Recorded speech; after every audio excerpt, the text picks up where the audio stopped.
Cheers. Cheers. And welcome to Wine Wednesday with Criz Physical Therapy. I'm Dr. Tiffany Criz. I'm Dr. Mike Criz.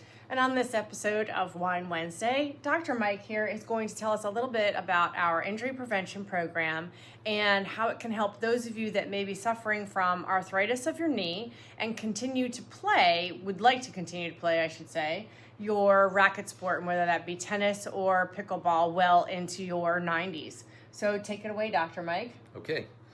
A lot of us have our sport as our primary social activity, so you want to continue it. And just because you have arthritis, you've been diagnosed with it, or you're feeling pain from it, doesn't mean that you are doomed, that you'll never play your sport again.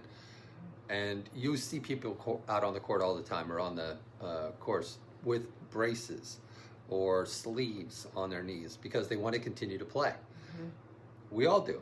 Okay, so let's say you finished your rehab and you have better range of motion, you have better strength, but you're still not ready to really make those sharp turns, cuts, or stops, or starts on the court.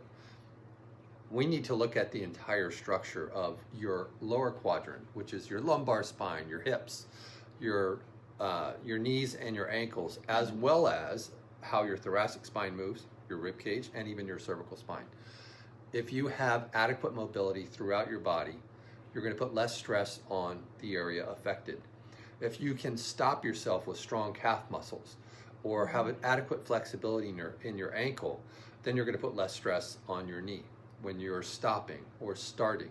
So we look at all of those areas. We look at the mobility, the flexibility, the strength, your balance, and your endurance, because all of those influence how well you play the game, but also influence whether or not you put yourself at risk for re-injury or exacerbation of your injury.